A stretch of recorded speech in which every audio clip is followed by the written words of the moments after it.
नमस्कार दोस्तों, स्वागत है दोबारा से आपका सीयूईटी के लेक्चर्स में। अपन मॉडर्न हिस्ट्री पढ़ रहे थे और उसी क्रम में अब आगे चलते हैं। जब अपन मॉडर्न हिस्ट्री पढ़ रहे थे तो अपन ने क्या क्या पढ़ लिया था, एक क्विक रिवीजन में आपको करवा देता हूँ कि सबसे पहले इंग्लिश जो हैं उनकी एंट्री होती है ईस्ट इंडिया कंपनी के फॉर्म में भारत के अंदर 1608 के आसपास। वो जहांगीर के कोर्ट में आए थे, मैंने आपको बता दिया था। ठीक है, इसके बाद इनकी कुछ बैटल्स होती हैं जो कि मैंने आपको बता दिया था, जैसे कि बैटल ऑफ प्लासी होती है,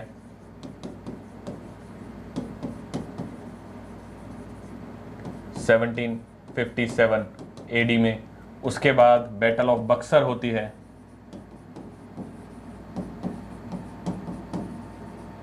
1764 एडी में। और इसके बाद अपन ने स्वतंत्रता संग्राम तक की आगे बात करी थी कि स्वतंत्रता संग्राम 1857 की जो क्रांति होती है, वो कैसे स्टार्ट होती है। रानी लक्ष्मीबाई की कहानी बताई थी मैंने आपको, बहादुर शाह जफर की कहानी बताई थी, नाना साहब की कहानी बताई थी। इसको और बाद में और डिस्कस भी कर लेंगे अपन कि 1857 की क्रांति का क्या सिग्निफिकेंस है। ये सब करने के बाद एक बहुत इंपॉर्टेंट टॉपिक जो अपना रह जाता है वो है governor general and viceroys of the India.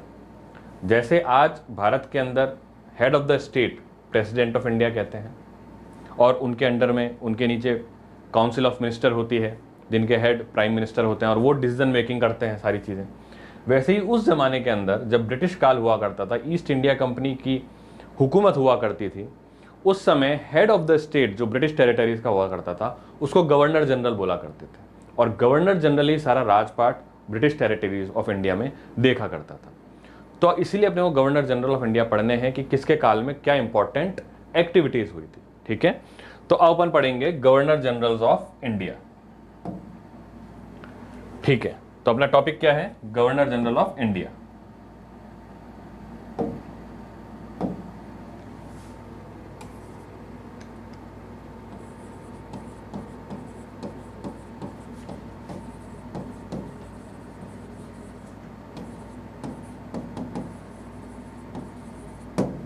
जब मैंने दो टर्म्स लिखा है गवर्नर जनरल्स एंड वायसरॉय, तो आगे वाली स्लाइड्स में आपको पता चलेगा कि 1857 की क्रांति के बाद जब गवर्नमेंट ऑफ इंडिया एक्ट 1858 आता है तो गवर्नर जनरल की पोस्ट को ही क्या कहलाया जाने लगता है, वायसरॉय। और उसके बाद से 1858 के बाद से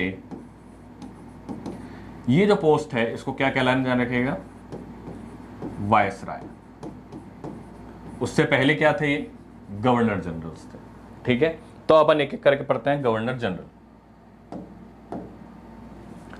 तो देखिए, मैंने कुछ हैंड रिटन शॉर्ट नोट्स आपके लिए बनाए हैं क्योंकि अगर आप लंबा चौड़ा पढ़ोगे काफ़ी सारे गवर्नर जनरल्स हैं, आपको याद करने में डिफिकल्टी रहेगी। इसलिए कुछ माइंड मैप्स आपके लिए बनाए हैं जिनको लिंक करते करते अगर आपको पिक्टोग्राफिकली भी याद रहेगा तो आप एमसीक्यूज अटेम्प्ट कर लेंगे। तो देखिए क्या लिखा हुआ है, गवर्नर जनरल। जीजी का मतलब गवर्नर जनरल। सबसे पहले क्या आता है, जब ईस्ट इंडिया कंपनी जो है भारत पे शासन करने लग जाती है, 1864 में बक्सर का युद्ध होता है और तब ये स्थापित हो जाता है कि ईस्ट इंडिया कंपनी जो है वो अब भारत पे प्रभुत्व हासिल कर चुकी है। ठीक है, उन्होंने द्वैत शासन लागू कर दिया था, यानी कि जो दीवानी मामले थे, यानी कि जो रेवेन्यू से रिलेटेड मामले थे वो ब्रिटिशर्स खुद देखा करते थे और जो फौजदारी मामले हुआ करते थे यानी कि लॉ एंड ऑर्डर के मामले हुआ करते थे वो वहाँ का जो भी नवाब हुआ करता था, जो भी राजा हुआ करता था, वो अपने आप देखा करता था। ठीक है, 1773 में ब्रिटिश पार्लियामेंट ब्रिटेन में, वहाँ लंदन में, एक कानून लेकर के आती है जिसको कहते हैं रेगुलेटिंग एक्ट 1773। और ये पहली एक्टिविटी थी जब वहाँ की वहाँ की जो ब्रिटिश गवर्नमेंट थी वो भारत में राज कर रही ईस्ट इंडिया कंपनी को कंट्रोल करने की कोशिश करती है। देखो, मैंने आपको बताया था कि east India company British government नहीं थी। ब्रिटिश गवर्नमेंट लंदन में, ब्रिटेन में अपनी अलग थी, उनसे परमिशन लेकर के कंपनी के फॉर्म में ईस्ट इंडिया कंपनी भारत के अंदर में आई थी और भारत के ऊपर उसने राज कर लिया था। उसके अंदर कुछ माल प्रैक्टिसेस चल रही थी उस कंपनी के अंदर, इसीलिए ब्रिटेन में बैठे हुए जो सत्ता थी उसने कोशिश करी ईस्ट इंडिया कंपनी को कंट्रोल करने की कोशिश करी और इसीलिए कानून लेकर के आए 1773 में जिसको कहते हैं रेगुलेटिंग एक्ट 1773। ये देखिए यहाँ लिखा हुआ भी है, रेगुलेटिंग एक्ट 1773। ठीक है, अब इसके अंदर क्या होता है कि पहले बॉम्बे प्रेसिडेंसी जो हुआ करती थी, मद्रास प्रेसिडेंसी जो हुआ करती थी और कलकत्ता प्रेसिडेंसी जो हुआ करती थी, उनमें अलग अलग गवर्नर्स हुआ करते थे।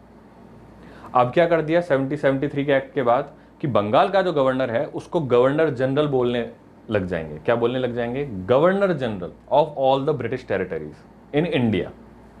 And governor general of Bengal जो होगा, कुछ मामलों में बाकी के जो गवर्नर्स हैं, जैसे कि बॉम्बे का गवर्नर है या मद्रास का गवर्नर है, उसको कुछ मामलों में कंट्रोल करेगा। ठीक है, तो first governor general of the Bengal की अगर बात करें तो कौन बना था? ये नाम आपको याद रखना है, Warren Hasting. First governor general was Warren Hasting. अब ध्यान रखिएगा, ये first governor general of India नहीं है। First governor general of India 1833 में विलियम बेंटिक बनेगा, जो अपन आगे पढ़ेंगे। ये first governor general of Bengal है। नॉर्मली इनको गवर्नर्स बोला करते थे, लेकिन एक बंगाल वाले गवर्नर को गवर्नर जनरल बोलने लग गए 1773 के एक्ट के बाद, इसलिए इसको first governor general of Bengal कहते हैं। फर्स्ट गवर्नर जनरल कौन है? वॉरेन हेस्टिंग है। ठीक है, इसने आते ही क्या करा? इसने सबसे पहले जो बंगाल के अंदर जो ड्यूअल गवर्नमेंट्स थी, द्वैत शासन था कि भाई फौजदारी प्रकरण तो वहां का राजा देखेगा और दीवानी प्रकरण जो है वो ईस्ट इंडिया कंपनी खुद देखेगी, उसको खत्म कर दिया। बोले नहीं, अब यहाँ पे पूर्णतः राज किसका है? ईस्ट इंडिया कंपनी का। तो लॉ एंड ऑर्डर भी कौन देखेगा? गवर्नमेंट खुद देखेगी, ईस्ट इंडिया कंपनी खुद देखेगी। इसलिए इसने क्या करा? ड्यूअल गवर्नमेंट को क्रॉस, ड्यूअल गवर्नमेंट अब नहीं रहेगी। जो बक्सर के बाद में ड्यूअल गवर्नमेंट आई थी उसको बंद करवा दिया। ठीक है, फिर इसने क्या करा कि भाई अब मेरे को रेवेन्यू चाहिए, तो उसने क्या करा? कॉन्ट्रैक्ट सिस्टम चालू करा। कॉन्ट्रैक्ट सिस्टम का मतलब है कि मैंने आपको कॉन्ट्रैक्ट दे दिया, आप कुछ भी खेती करो, मेरे को इतना प्रतिशत का रेवेन्यू चाहिए। तो कॉन्ट्रैक्ट सिस्टम इसने स्टार्ट करा। बंगाल, बिहार, उड़ीसा के जो क्षेत्र है जिसको बंगाल प्रेसिडेंसी बोला करते थे, वहां पर इसने शुरू करा। ठीक है, और क्या काम करना शुरू करा इसने? Warren Hasting is known for its judicial reforms. ये जो जेआर लिखा है इसका मतलब है जुडिशियल रिफॉर्म्स।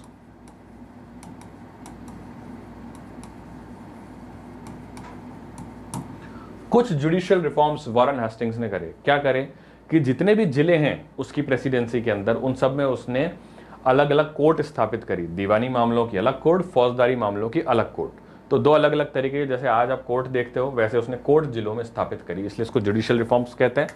फिर इसने क्या करा कि कलकत्ता के अंदर पहला सुप्रीम कोर्ट शुरू करा। एससी का मतलब है यहाँ पे सुप्रीम कोर्ट। क्या है? Supreme court. तो 1774 में कलकत्ता में वॉरेन हेस्टिंग ने सबसे पहले सुप्रीम कोर्ट की स्थापना करी। ये सुप्रीम कोर्ट वो सुप्रीम कोर्ट नहीं है जो आज हम सुप्रीम कोर्ट ऑफ इंडिया देखते हैं, परंतु a kind of the supreme court था, जो इन सबके जो डिस्ट्रिक्ट के अंदर जो इसने न्यायालय स्थापित करे थे उनके ऊपर एक सुप्रीम कोर्ट कलकत्ता में बनाया गया था। तो एक फिलॉसफी सुप्रीम कोर्ट की 1774 में वॉरेन हेस्टिंग ने कलकत्ता में शुरू कर दी थी। ठीक है, और इसका जो पहला जज बनाया था वो बनाया था एलिजा एम्पे को। फर्स्ट जज कौन था? एलिजा एम्पे। ये नाम याद रहे तो ठीक, ना याद रहे तो ठीक, आपके सिलेबस में बहुत ज्यादा नहीं है, पर ये चीजें जो है वो याद रखनी है आपको। ठीक है, तो एलिजा एम्पे क्या बन गया? सुप्रीम कोर्ट का पहला जज बन गया। जो वॉरेन हेस्टिंग था, इसके टाइम पर एक बहुत फेमस प्रकरण हुआ था, नंदलाल मर्डर केस। ठीक है, क्या होता है? नंदलाल केस हुआ था। क्या हुआ था? नंदलाल नाम का एक ब्राह्मण था जिसको वॉरेन हेस्टिंग ने एक तरीके से सिविल सर्विसेज में ले लिया था। नंदलाल ने भरी मीटिंग में वॉरेन हेस्टिंग पर करप्शन के चार्जेस लगा दिए। तो वॉरेन हेस्टिंग ने अपनी पावर का दुरुपयोग करके इसको अरेस्ट करवा दिया, नंदलाल को, और इसको जेल भिजवा दिया। ठीक है, ये जो प्रकरण था नंदलाल वाला प्रकरण, ये ब्रिटेन में पता चला और ब्रिटेन में इस प्रकरण को लेकर के वॉरेन हेस्टिंग के खिलाफ इंपीचमेंट, महाभियोग भी चला था। ठीक है, तो ये भी ध्यान रखना है, नंदलाल प्रकरण को लेकर वॉरेन हेस्टिंग पे महाभियोग चला था, इंपीचमेंट की प्रोसीडिंग्स चली थी। और वो चलाने वाला कौन था? एडमंड बर्क नाम का एक आदमी था। ठीक है, वहां पे पार्लियामेंट्रियन था एडमंड बर्क नाम का, उसने इंपीचमेंट प्रोसीडिंग्स स्टार्ट करी थी वॉरेन हेस्टिंग के खिलाफ, क्योंकि नंदलाल वाले प्रकरण के अंदर वॉरेन हेस्टिंग ने अपनी पावर्स का दुरुपयोग करा था। ठीक है, तो ये ध्यान रखना है आपको इसके बारे में, वॉरेन हेस्टिंग के बारे में। एक सबसे इंपॉर्टेंट चीज है, आप लोगों ने कई ने नाम सुना होगा, Asiatic Society of Bengal.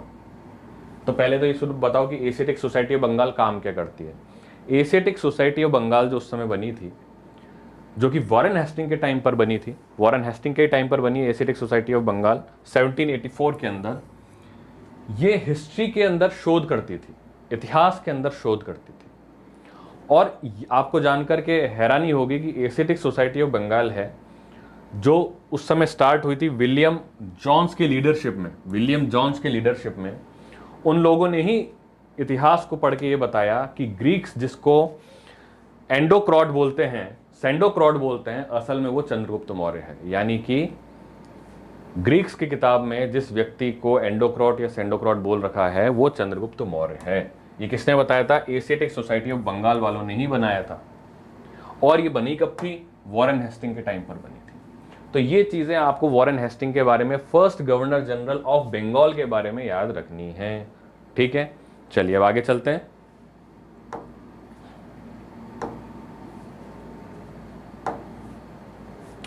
Now second governor general जो हम पढ़ेंगे वो पढ़ेंगे कॉर्नवालिस। देखो इन सारे जो गवर्नर जनरल्स हैं ना, इनके आगे आप ऑटोमेटिकली लॉर्ड नाम लगा लेना। सब अपने आगे लॉर्ड नाम लगाते थे और भारतीयों से लॉर्ड नाम तो बोला नहीं जाता था, तो लॉर्ड की जगह बोल देते थे लार्ड। और वही अपभ्रंश होता हो गया लाट, लाट साहब, लाट साहब। आज भी बोलते हैं ज़्यादा लाट साहब हो रहा है क्या? तो बेसिकली वो लॉर्ड को लाट बोलते थे। जितने भी ये हैं कॉर्नवालिस और जो भी वॉरेन हेस्टिंग वगैरह, वो सब लॉर्ड लगाते थे अपने नाम के आगे। तो Lord Cornwallis, Lord Mayo, Lord Linlithgow, इस तरीके से। ठीक है, तो चलिए जो कॉर्नवालिस की बात कर रहे हैं तो बेसिकली ये भी क्या नाम है इसका? Lord Cornwallis. जब ये उसके बाद बनता है governor general of Bengal Cornwallis, तो क्या करता है इसके कार्यकाल में सबसे इंपॉर्टेंट चीज क्या होती है कि 1793 के अंदर ये रेवेन्यू जनरेट करने का एक नया सिस्टम इजाद कर लेता है जिसको कहते हैं परमानेंट सेटलमेंट। तो परमानेंट सेटलमेंट लागू करने वाला गवर्नर जनरल कौन था? कॉर्नवालिस था। क्या था परमानेंट सेटलमेंट? पिछले लेक्चर्स में मैंने आपको बता दिया था कि भाई एक जमींदार फिक्स कर दिया जाएगा। जमींदार को बोल दिया जाएगा कि भाई तू कितना भी रेवेन्यू ले जमीन से, मुझे इससे लेना देना नहीं है, मुझे तो एक फिक्स्ड अमाउंट तू हर महीने हर साल जो है दे दिया करेगा। तो जमींदारी प्रथा, लैंडलॉर्डिज्म और परमानेंट सेटलमेंट एक ही चीज है। जो स्टार्ट करने वाला कौन था? कॉर्नवालिस। और कॉर्नवालिस को भी आइडिया किसने दिया था? उस समय जो धरातल पे कार्य कर रहा था इस परमानेंट सेटलमेंट को लेकर के, इसका एक अधिकारी था जॉन शॉरे। उस जॉन शॉरे ने आइडिया दिया था कि सर रेवेन्यू जनरेट करने का सबसे बढ़िया तरीका है कि परमानेंट सेटलमेंट लागू कर देते हैं अपन। तो बंगाल के अंदर परमानेंट सेटलमेंट लागू करा था कॉर्नवालिस ने जॉन शॉरे के कहने पर। इसको जमींदारी व्यवस्था भी कहते हैं। ठीक है, ध्यान रखिएगा। कॉर्नवालिस ने एक बहुत अच्छी चीज करी। कॉर्नवालिस ने कॉर्नवालिस कोड ऑफ कंडक्ट लागू करा। क्या करा? जैसे कि आज आप देखते हो कि भारतीय न्याय संहिता है, आईपीसी है, सीआरपीसी है, इनके तहत कानून चलता है। इन्हीं के तहत आप पर क्या लगता है, या तो किसी मुल्जिम पे धाराएं लगती हैं और एक प्रोसीजर के तहत ट्रायल चलता है कोर्ट के अंदर। ठीक है, तो इसी तरीके से कॉर्नवालिस ने भी न्याय की व्यवस्था बनाई कि भाई न्याय अगर आपको देना है, अगर जुडिशरी को न्याय देना है तो एक व्यवस्था के तहत देना पड़ेगा, कुछ कोड बनाना पड़ेगा, कुछ स्टैंडर्ड्स बनाने पड़ेंगे। तो कॉर्नवालिस ने कोड बनाया जस्टिस के लिए, जिसको कहते हैं कॉर्नवालिस कोड ऑफ कंडक्ट। ठीक है, Cornwallis code for the justice. ठीक है, क्या बोला कॉर्नवालिस ने कि भैया law is supreme and equal for all. कानून से ऊपर कोई नहीं है, चाहे ब्रिटिशर्स हो, चाहे अमीर हो, चाहे गरीब हो, चाहे कोई राजा हो, चाहे कोई जमींदार हो, चाहे कोई फार्मर हो, सबके लिए कानून बराबर है और कानून सबसे ऊपर है। बहुत अच्छी बात बोली इसने, कॉर्नवालिस ने। ठीक है, फिर इसने बोला कि इससे पहले इस देश के अंदर क्या हो रहा था, कैसी कैसी सजाएं मिलती थी कि भाई अगर किसी ने कोई बहुत जघन्य अपराध करा है तो उसका अंग भंग कर दो, या उसको क्या कर दो, उसको एक ब्लड मनी का सिद्धांत था कि अगर किसी के घर वाले को आपने मार दिया है तो आप अपने अपराध का शमन करा सकते हो उसको पैसा दे करके। ठीक है, उसको कहते थे ब्लड मनी। तो उसने बोला ये क्या बेवकूफ़ी चल रही है यार, ऐसे नहीं होता। अगर किसी को मारा है तो ब्लड मनी दे करके आप छूट नहीं सकते हो, आपको सजा काटनी ही पड़ेगी। और ये अंग भंग क्या होता है? पढ़े लिखे समाज के अंदर अंग भंग जैसा दंड तो दिया ही नहीं जा सकता। आप उसको या तो जेल दोगे, आजीवन कारावास दे दो, या और कोई जो भी पेनल्टीज हैं वो देना पड़ेगा आपको, लेकिन अंग भंग जैसी चीज़ें नहीं होंगी। तो इस तरह के जो सजाएं हुआ करती थी उनको क्या कर दिया उसने? मना कर दिया, इस तरह की सजाएं नहीं दी जाएंगी। ठीक है, फिर इसने क्या बोला कॉर्नवालिस कोड के अंदर ही कि गरीब आदमी तो अपना पक्ष रख ही नहीं पाएगा कोर्ट के अंदर, अमीर आदमी तो रख लेगा, उसको तो बोलना भी आता है, पढ़ना भी आता है। ठीक है, तो गरीब आदमी के लिए क्या होना चाहिए? एक वकील होना चाहिए। तो एडवोकेसी का जो प्रोफेशन है वो स्टार्ट किसने करवाया? एडवोकेट्स का, वकालत का प्रोफेशन किसने स्टार्ट करवाया? कॉर्नवालिस ने करवाया। ठीक है, सो एडवोकेसी का प्रोफेशन स्टार्ट करवाता है। ठीक है, फिर पुलिस के अंदर रिफॉर्म्स करता है। उस समय जब कॉर्नवालिस आया था तो खुद ईस्ट इंडिया कंपनी के ऑफिसर्स में करप्शन का लेवल बहुत ज़्यादा था, पुलिस बहुत करप्ट हुआ करती थी। तो इसने क्या करा, पुलिस के लिए रिफॉर्म्स लाया कि भैया आपसे करप्शन नहीं होने दूंगा, ईस्ट इंडिया कंपनी में आपसे करप्शन नहीं होने दूंगा मैं, ठीक है। तो पुलिसिंग रिफॉर्म्स लेकर के आया, पुलिस को मॉडर्नाइज करा और पुलिस रिफॉर्म्स लेकर के आया, ठीक है। तो ये ध्यान रखना है आपको कि परमानेंट सेटलमेंट किसने स्टार्ट करा है, परमानेंट सेटलमेंट याद रखिएगा, ये इंपॉर्टेंट है, कॉर्नवालिस ने करा था। कॉर्नवालिस कोड ये ध्यान रखिएगा, और एडवोकेसी का प्रोफेशन और पुलिसिंग रिफॉर्म्स ये याद रखिएगा, ये लॉर्ड कॉर्नवालिस ने स्टार्ट करवाए थे, ठीक है।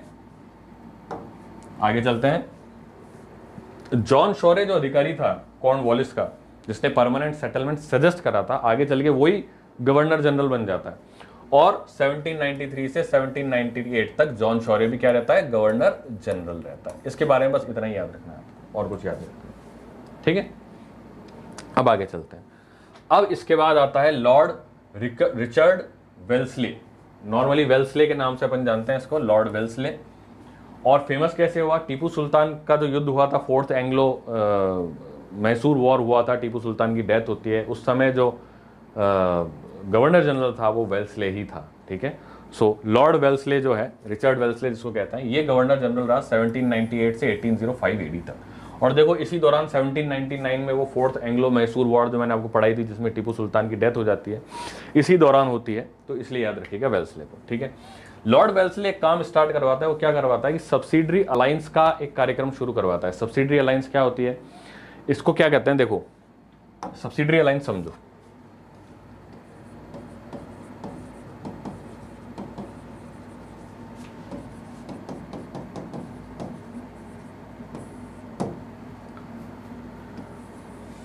मान लो ये एक इस राज्य है, ये दूसरा राज्य है, ये तीसरा राज्य है। ऐसे करके भारत में उस समय काफी सारे राज्य थे, अलग अलग राज्य थे, आपस में बटे हुए थे, और ये आपस में लड़ते रहते थे। कभी ये इस पे अटैक कर देता था, कभी ये इस पे अटैक कर देता था, कभी ये दोनों मिलकर इस पे अटैक कर देते थे। ये सब कार्यक्रम चलते रहते थे। यहाँ ईस्ट इंडिया कंपनी बैठी हुई थी, इनके पास एक ट्रेन्ड आर्मी थी, trained and equipped army, trained and equipped army, यानी कि ये जंग काफी सारी जीतते थे, प्लासी जीता, बक्सर जीता, इससे पहले भी कई युद्ध जीते, आगे भी वो फ्रांस वालों को भी हराया था। क्यों हराया था, क्योंकि एक ऑर्गेनाइज्ड आर्मी थी इनके पास, तो ये लोग महारत हासिल थी आर्मी के क्षेत्र में ईस्ट इंडिया कंपनी को। तो ईस्ट इंडिया कंपनी क्या कहती है, स्टेट 1 के पास जाती है, और स्टेट 1 से क्या कहती है कि भाई एक काम करते हैं, आज से इन सब से तेरी रक्षा मैं करूंगा, यानी तेरी जो सिक्योरिटी है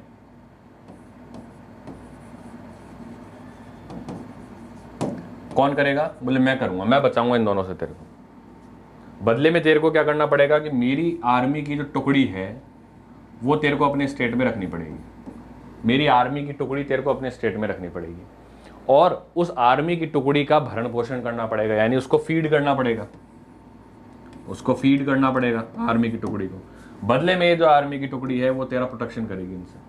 तो पहली चीज तो तेरी सिक्योरिटी कौन देखेगा, ईस्ट इंडिया कंपनी देखेगी। दूसरी चीज ये है कि आपके जो फॉरेन अफेयर्स हैं,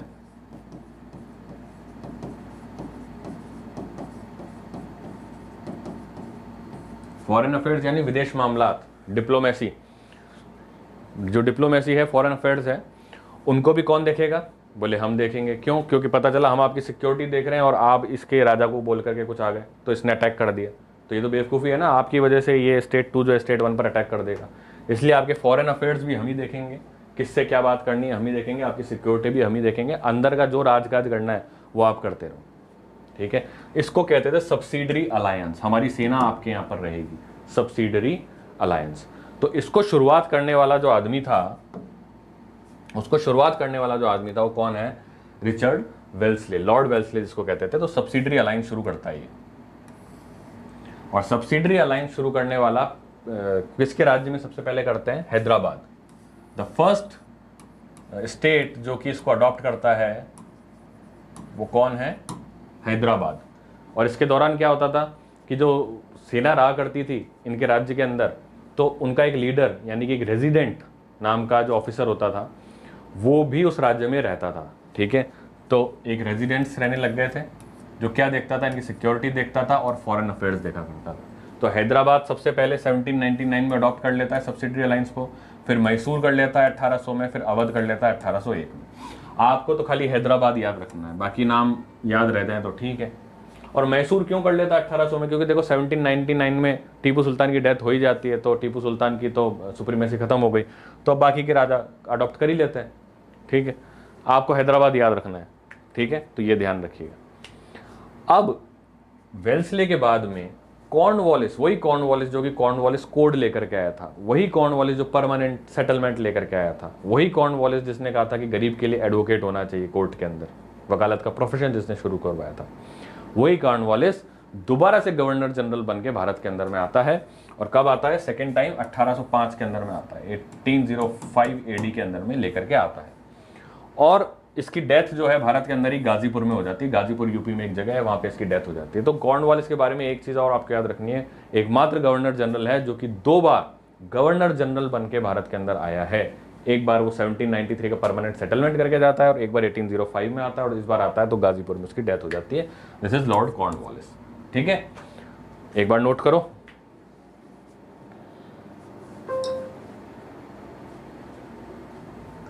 चलिए आगे चलते हैं,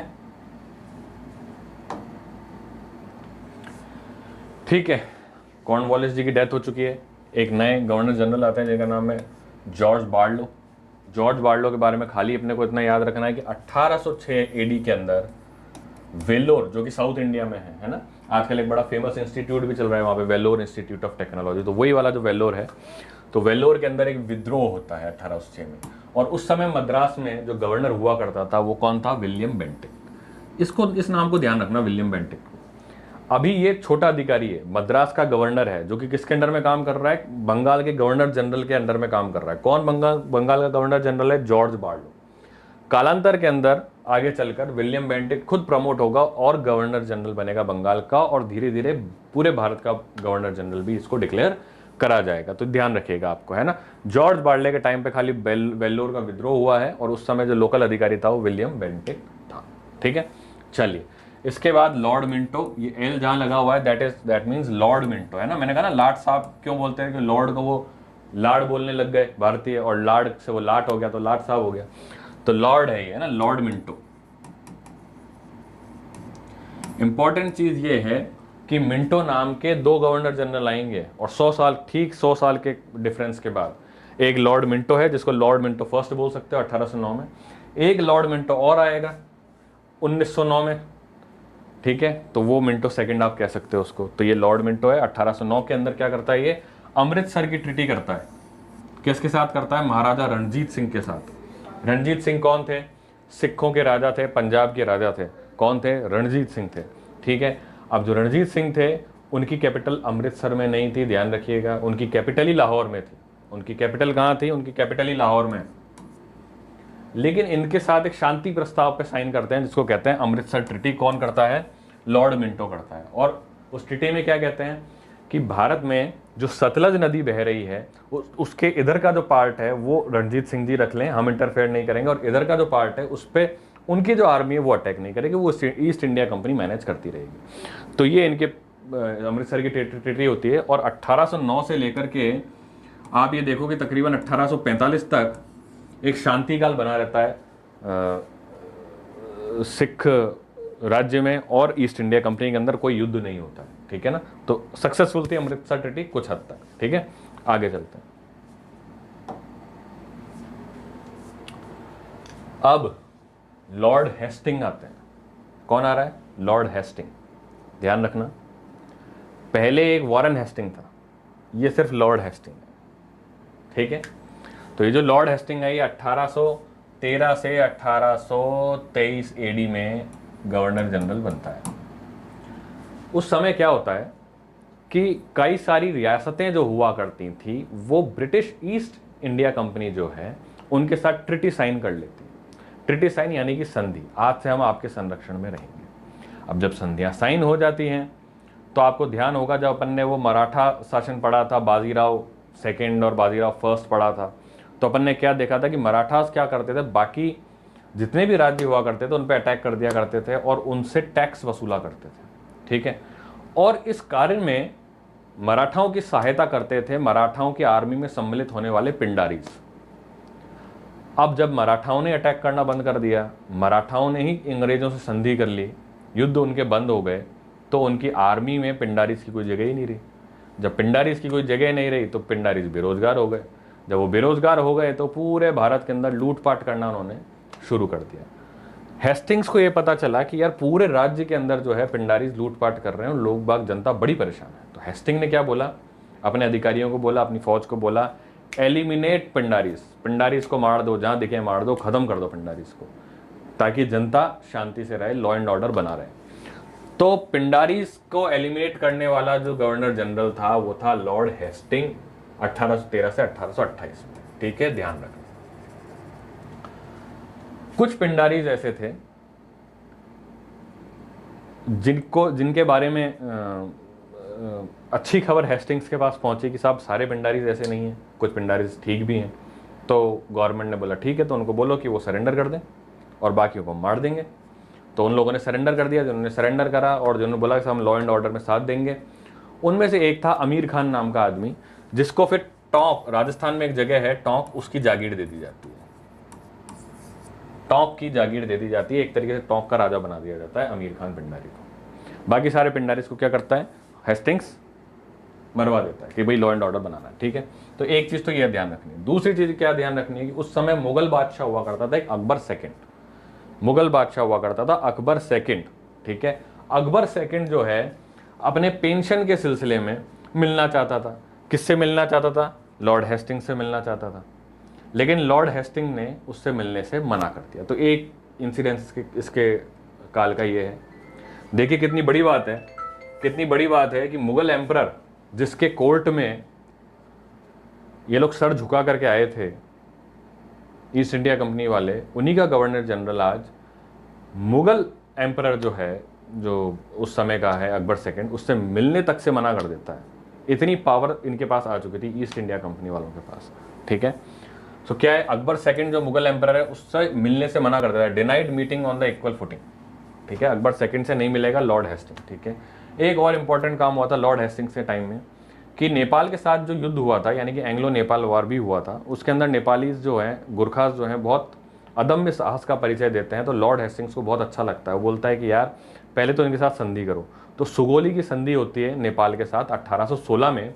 1816 में सुगोली की संधि हो रही है नेपाल के साथ। किसके साथ हो रही है, नेपाल के साथ हो रही है, ईस्ट इंडिया कंपनी की। और गोरखास जो होते थे, जो नेपाली हुआ करते थे, उनको बोला जाता है कि भाई आप ब्रिटिशर्स की जो ये ईस्ट इंडिया कंपनी है, इसकी जो फौज है, इसमें आप ज्वाइन कर लो एज अ गोरखा रेजिमेंट। तो गोरखा रेजिमेंट जो बनती है वो लॉर्ड हेस्टिंग के टाइम पे बनती है गोरखा रेजिमेंट। और ये रेजिमेंट आज भी इतनी फेमस है कि वो कहावत आप लोगों ने सुनी होगी कि अगर कोई व्यक्ति कहता है कि मुझे डर नहीं लगता, तो या तो वो झूठ बोल रहा है या फिर वो एक गोरखा है। तो ये गोरखा रेजिमेंट की जो बनती है, स्थापना होती है, लॉर्ड हेस्टिंग्स के टाइम में होती है। लॉर्ड हेस्टिंग के टाइम में ही रेवेन्यू जनरेट करने के लिए दो अलग सिस्टम्स की और निर्माण होता है, जिसको कहते हैं रायतवाड़ी और महलवाड़ी सिस्टम। ये मैंने आपको पहले बताया भी था, एक बार और बता देता हूं। ये क्षेत्र है बंगाल का। यहां पे रेवेन्यू जनरेट करने के लिए एक सिस्टम चल रहा है जिसको कह रहे हैं परमानेंट सेटलमेंट, ठीक है ना। और स्टार्ट करने वाला कौन था, मैंने आपको बताया था, स्टार्ट करने वाला था कॉर्नवालिस, ठीक है। ये साउथ इंडिया है और साउथ इंडिया के साथ साथ आप यूं मान लो कि मुंबई वाला जो क्षेत्र है, उस समय जो क्षेत्र रहा होगा साउथ इंडिया, और ये जो बॉम्बे प्रेसिडेंसी वाला क्षेत्र रहा होगा, यहां पर एक सिस्टम चल रहा है जिसको कह रहे हैं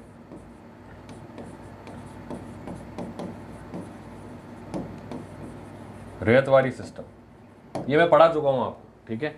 और ये जो यूपी वाला क्षेत्र है, यहाँ पे यूपी और नॉर्थ प्रोविंसेस जो भी है, यहां पर एक सिस्टम चल रहा है जिसको कहते हैं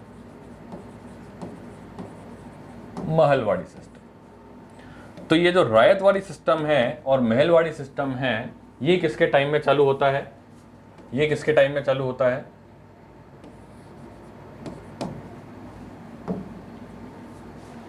ये लॉर्ड हेस्टिंग्स के टाइम में चालू होता है।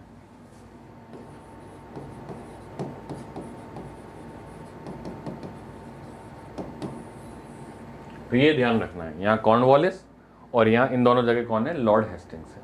ठीक है, अब जैसे कॉर्नवालिस के नीचे भी जॉन शॉरे ने काम करा था इसके लिए, ऐसे ही हेस्टिंग्स के नीचे भी अलग अलग आदमी इनके लिए काम करते हैं। जैसे कि साउथ इंडिया में जो रायतवाड़ी सिस्टम था उसके लिए काम करा था एक तो मुनरो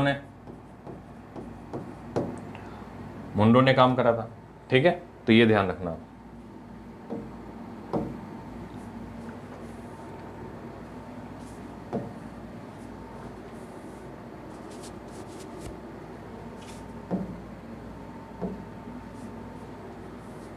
ठीक है, ये ध्यान रखना, एक बार नोट कर लो आप।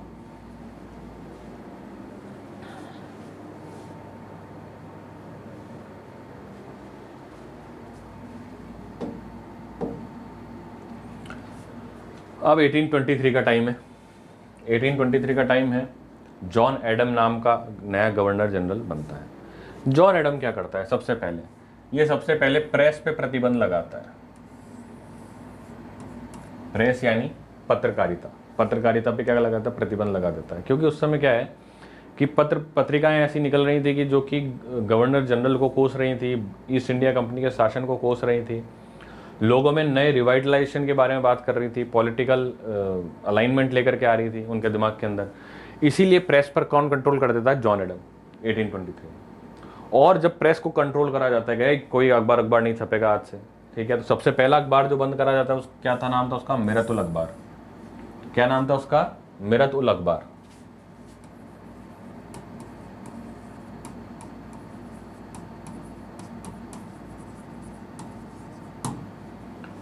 सवाल ये, मिरत उल अखबार अखबार किसका था? ये अखबार था राजा राम मोहन राय का।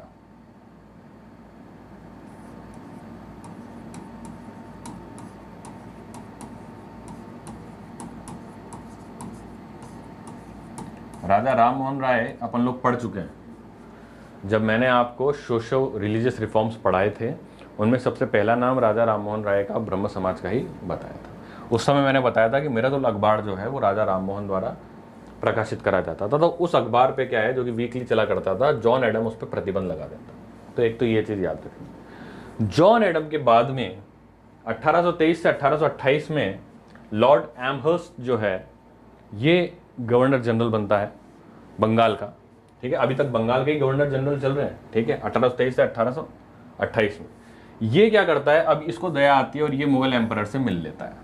ये क्या करता है? मुगल एम्परर से मिल लेता है। चलो एक चीज़ आपको और बताऊं, जब मुगल एम्परर से मिलने की बात थी तो कौन से मुगल एम्परर से मिलने से उसने मना कर दिया था? हेस्टिंग ने, अकबर सेकंड ने। अकबर सेकंड की पेंशन की बात लेकर के राम मोहन राय ब्रिटेन जाते हैं कि साहब अकबर सेकंड की पेंशन तो शुरू करो। अकबर सेकंड को पेंशन नहीं था। अकबर सेकंड का कहना था कि आप मेरे बाप दादा को पेंशन दिया करते तो मेरे को पेंशन दो। ब्रिटिशर्स ने बोला भाई हम आपको पेंशन नहीं देंगे। पहली बात तो ये, जब आप उनको पेंशन दी जाती थी तब वो काफ़ी बड़े राजा हुआ करते थे। अब तो आपका सारा राजपाट हमने छीन लिया है, हम ही लोग सब कुछ देख रहे हैं, तो आपको किस बात की पेंशन दें? तो उनकी वकालत करने के लिए राम मोहन राय जो है अकबर सेकंड की पेंशन की वकालत करने के लिए ब्रिटेन गए थे। तब अकबर सेकंड ने राम मोहन राय को राजा टाइटल दिया था। तो ये ध्यान रखना, राम मोहन राय को राजा टाइटल किसने दिया था? अकबर सेकंड ने ही टाइटल दिया था। वही अकबर सेकंड जो मुगल एम्परर का उत्तराधिकारी था और लॉर्ड हेस्टिंग्स ने उससे मिलने से मना कर दिया था इंडिया में। फिर फाइनली कौन मिलता है? लॉर्ड एमहर्स्ट मिलता है मुगल एम्परर से। ठीक है, हालांकि पेंशन की अभी भी प्रॉब्लम चली रही है उनकी, बस मिल लेता है। ठीक है, इसके टाइम में सेकंड बात क्या होती है कि फर्स्ट बर्मा वॉर होती है। बर्मा के साथ भी लड़ाई होती है और बर्मा के साथ एक संधि करी जाती है ईस्ट इंडिया कंपनी के द्वारा, जिसको कहते हैं यानुबे संधि। ठीक है, तो ये ध्यान रखिएगा, बस ये दो चीज में याद रख लीजिएगा, बाकी सब नॉर्मल है। आप एक बार नोट करिए।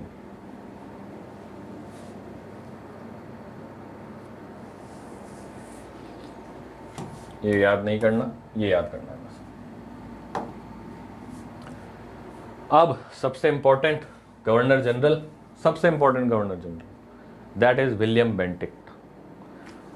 नाम में कंफ्यूज मत होइएगा, जब अपन ने पढ़ना स्टार्ट करा था तो वो वॉरेन हेस्टिंग था, फिर बीच में एक लॉर्ड हेस्टिंग आता है, और अब ये विलियम बेंटिक्ट है। विलियम बेंटिक्ट है। कैसे याद रखोगे बेंटिक्ट का नाम? इसके नाम में क्या लिखा है? बैन। और ये कई चीज़ें बैन कर देगा, कई गंदी चीज़ें जो चलती थी हमारे यहाँ, कई जो सोशल इवल्स चलते थे उनको बैन कर देगा। जैसे क्या करेगा ये?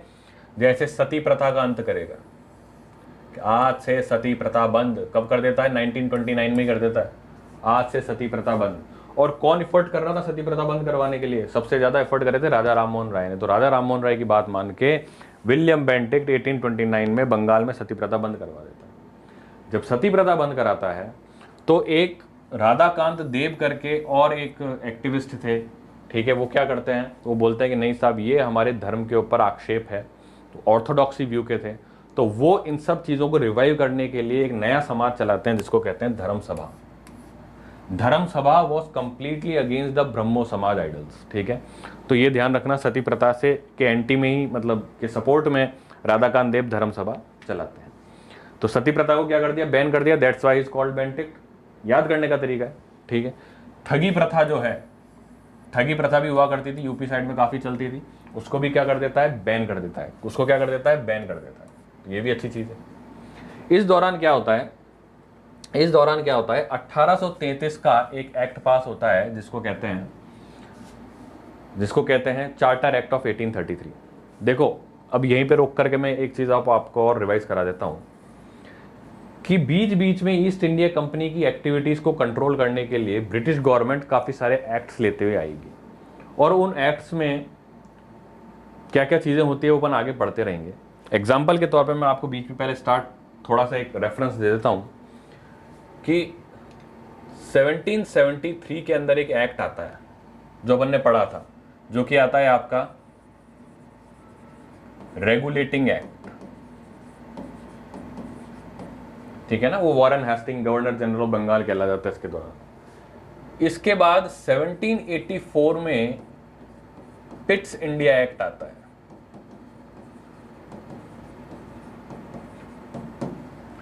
ये भी ध्यान रखना है आपको, ठीक है। फिर इसके कुछ साल बाद 1813 में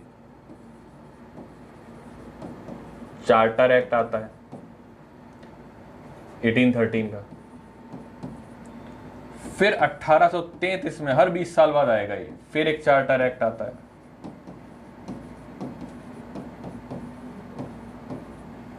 फिर एक एक्ट आएगा 1853 का,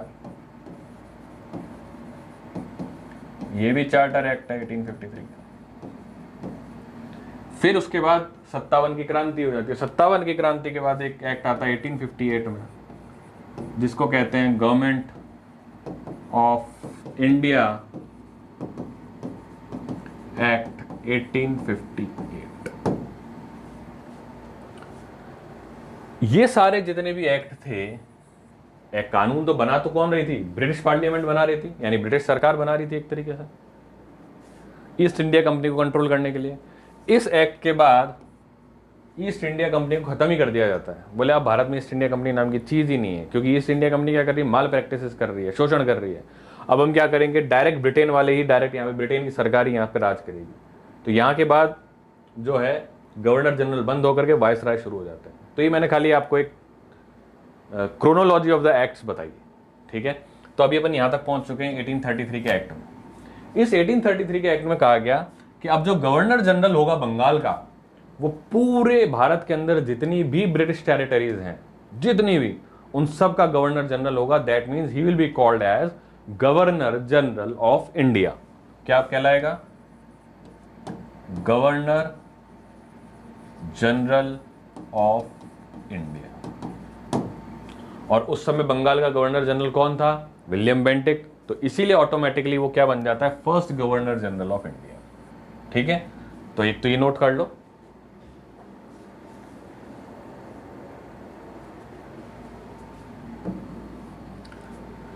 ठीक है, तो मैंने आपको बताया कि 1833 में first governor general of India कौन बन जाता है? William Bentinck. ध्यान रखिएगा, सबसे इंपॉर्टेंट सवाल है और मोस्ट प्रोबेबली आपके एग्जाम में आ सकता है, ठीक है, विलियम बेंटिक। अब 1833 के एक्ट में ही एक प्रावधान होता है कि गवर्नर जनरल की जो एग्जीक्यूटिव काउंसिल है उसके अंदर एक लॉ मेंबर भी होगा, चौथा लॉ मेंबर होगा, जो कि उसको कानून के ऊपर राय दिया करेगा। तो लॉर्ड मैकॉले को चौथा मेंबर अपॉइंट करा जाता है एज अ लॉ मेंबर।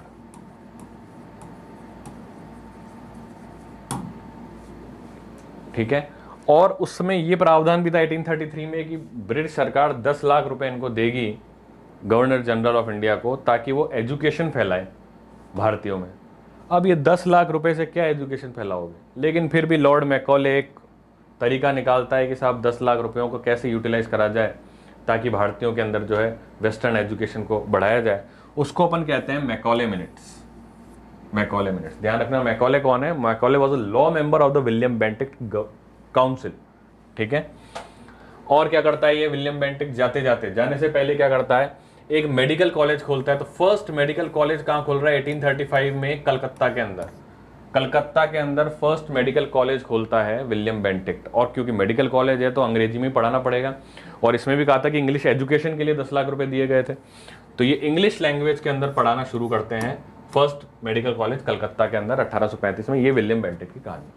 अब जब विलियम बेंटिक यहाँ से चला जाता है तो विलियम बेंटिक के बाद में कौन बनता है, चार्ल्स मेटकाफ। चार्ल्स मेटकाफ क्या बनता है, गवर्नर जनरल बन जाता है 1835 में।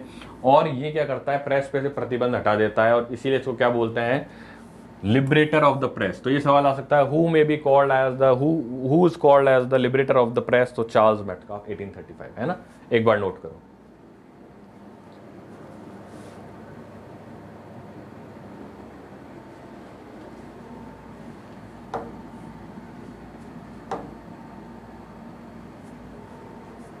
ठीक है, अब 1842 से 44 लॉर्ड एलन ब्रू बनता है। लॉर्ड एलन ब्रू क्या करता है, 1843 के अंदर सिंध को मर्ज कर लेता है। सिंध जो प्रांत है आजकल जो पाकिस्तान में है, उसको ब्रिटिश टेरिटरी के अंदर मर्ज कर लेता है। ठीक है, और क्या करता है, दासत्व की जो प्रथा थी उसको बैन कर देता है। दासत्व की प्रथा जो होती है उसको बैन कर देता है, क्योंकि इसका प्रावधान ऑलरेडी 1833 का जो चार्टर एक्ट था उसके अंदर था। उसके अनुपालना में स्लेवरी को बैन कौन कर देता है, लॉर्ड एलन ब्रू। ठगी प्रथा, सती प्रथा बंद करी विलियम बेंटिक में, स्लेवरी बंद करी लॉर्ड एलन ब्रू। ठीक है, तो आपको याद नहीं रहे तो एलन तो ध्यान रखिएगा, क्योंकि ये नाम आपने कई जगह सुना भी होगा। ठीक है, उसके बाद लॉर्ड हर्डिंगे बनता है। लॉर्ड हर्डिंगे 1844 से 1848 तक। इसके दौरान क्या होता है, फर्स्ट एंग्लो सिख वॉर हो जाती है 1845 में। मैंने आपको बताया था कि अमृतसर की संधि होती है 1809 में मिंटो प्रथम के द्वारा। संधि में क्या होता है कि 1809 से लेकर 1845 तक इन दोनों के बीच में शांति काल होता है, सिख और ब्रिटिशर्स में लड़ाई नहीं होती है। 1845 में अंततः कब तक शांति बना के रखते, लड़ाई हो जाती है। तो फर्स्ट एंग्लो सिख वॉर 1845 में जो होती है वो किसके काल में होती है, लॉर्ड हर्डिंगे के काल में होती है। इसको नोट कर लो।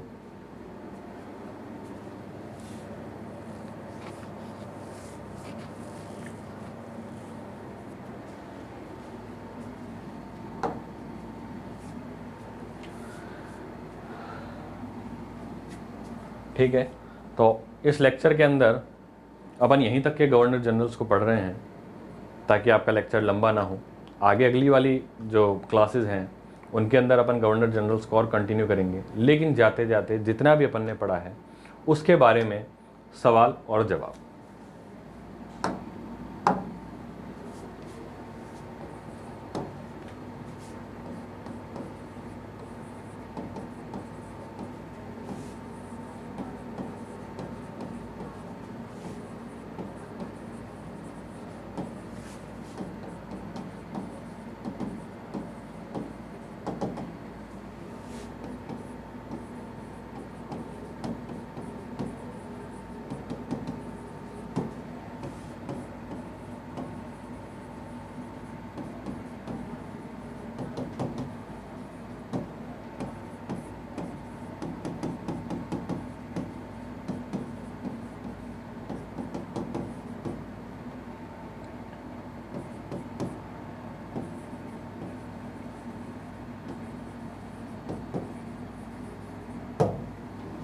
सवाल है, the first governor general of India was, 4 option है आपको बताने हैं। लॉर्ड हेस्टिंग था, वॉरेन हेस्टिंग था, विलियम बेंटिक था, चार्ल्स मेटकाफ था।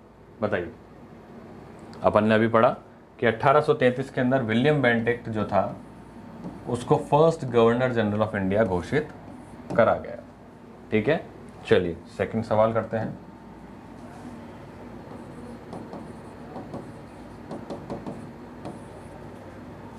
Asiatic Society of India was formed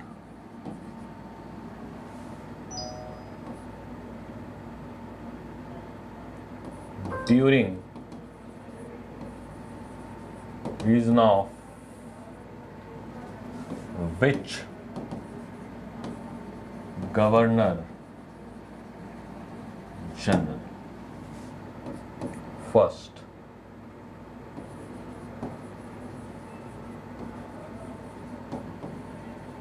Charles Metcalfe,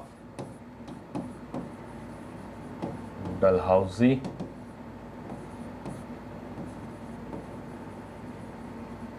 Warren Hastings,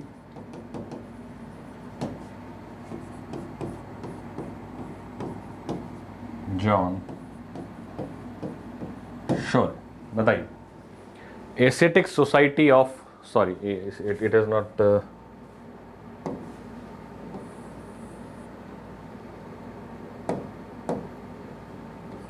Bengal.